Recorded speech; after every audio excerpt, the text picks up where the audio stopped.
Alright, y'all, this finna get dark. Before we start, I have nothing against anybody.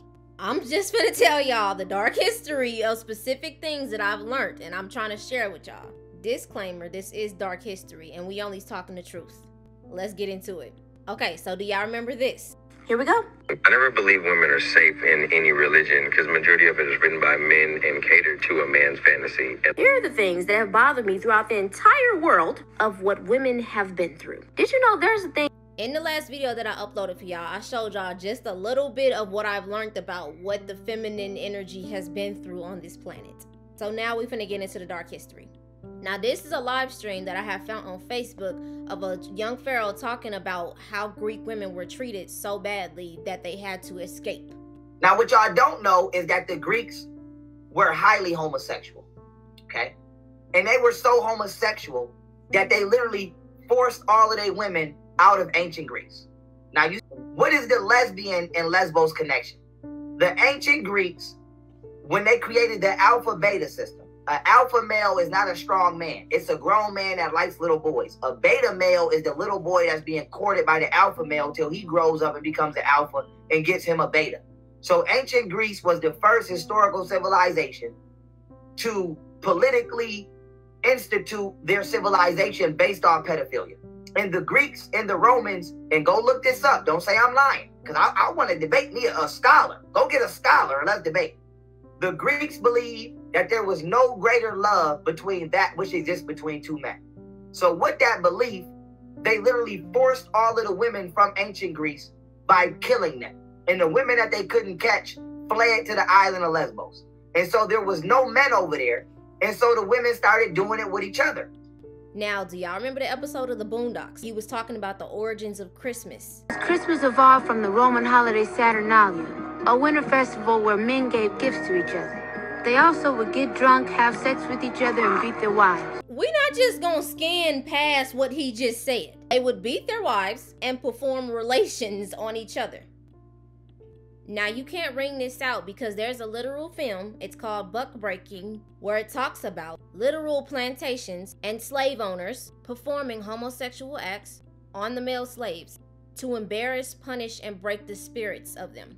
Now, let's just talk about the darkness of how women were treated and still are treated. And me showing this has no intention or hate of destroying masculinity or men. This is just to bring the awareness of the attack on the divine feminine. I want all of us to literally come together, but it's this fight and this dominance of masculinity that literally has been attacking the female, authorization. It's morally about the glorification of disrespecting women, which is promoted in music, movies, social media, set out pages, all of that. And the recognition of masculinity outside of Africa that has disrespected women all over the world. This is about to get graphic. Viewer discretion is advised. During the medieval times, there was a torture device called the Spanish donkey. There it is right there, which was used to cut women in half through their genitals. Weights were sometimes used to make the process go faster. Now this is just way too much. Foot binding is something that exists in China for thousands of years. A beautification procedure that left young girls disabled. It was considered attractive and beautiful to have small feet, and some Chinese families would bind their daughters' feet so they can get married. To get married and to be acceptable by men, they did this to their feet. 3 to 4 inches was acceptable. Y'all, I cannot make this stuff up. Like, why? Why do they gotta put themselves through that? All right, let's get it. A method of torture used in the Middle Ages on women was literally hanging them upside down and sawing them to men from their genital area.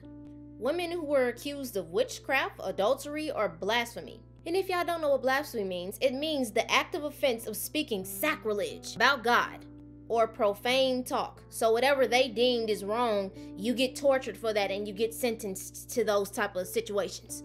Now there's a device called the Pier of Anguish, used in medieval times and into the 17th century. It's divided into 4 petals and opens up like a corkscrew. Women who were accused of witchcraft and abortion had this inserted into their genitals and would tear apart their reproductive organs. This is how they treated their women. And we can't forget, people who were accused of witchcraft were burned at the stake, alive. Have y'all ever heard of stoning? women who were accused of adultery, and their family members would sometimes be the executioner.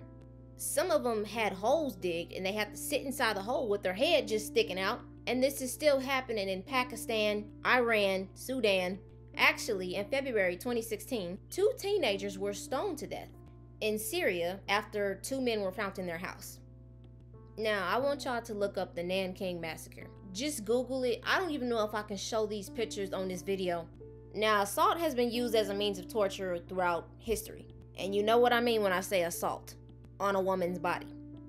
Now, Japanese soldiers murdered and assaulted thousands of Chinese women. They did this to their own people. It's a fight between Chinese and Japanese. It's like, come on now, what's up with that? I cannot make this up. This is so disturbing. Now, assault is also used as a method of extracting confessions, routinely forcing women to confess crimes in Mexican prisons. Prisons in Iran has also been accused assaulting and beating female prisoners. If y'all have ever heard of FGM, this is still happening today. They literally sew the genital area of a woman, of an infant, of a teenage girl, a kid. I don't know why this was started. It happens in Sahara, Africa, and Arab states. I just want to know why. Like, I don't get it. I don't get this whole situation of control over, and it's just the why treat women like that? We are literally the reason why everybody is walking around on this planet. It's literally too dark for me. Now, this is what I like to see. Places where women were actually treated well. Stand beside, not behind, not quiet. And it wasn't just in Egypt where women were respected. Goddesses. Y'all ever heard of Queen Zinga? Ruler of a kingdom? Now tell me where, anywhere else, you're gonna find that type of upness. She was respected so much that when she needed a seat, they would help her. And that's not saying that men should And that's not saying that men should literally use themselves as a human chair. It just shows the respect level that women had, goddesses had. I don't know what this whole situation of control and dominance over the feminine energy. Can we just have a moment of silence for the terror that women and goddesses have went through? Like, it's just ridiculous. We need to get back to that unity consciousness. I don't know why everything is just so separate. Like, it's But look, y'all, that's just the dark history of everything that I've so far found. Maybe it's still some other things. Some of this stuff is still happening to today. Y'all protect y'all women, y'all goddesses, and y'all stay dangerous.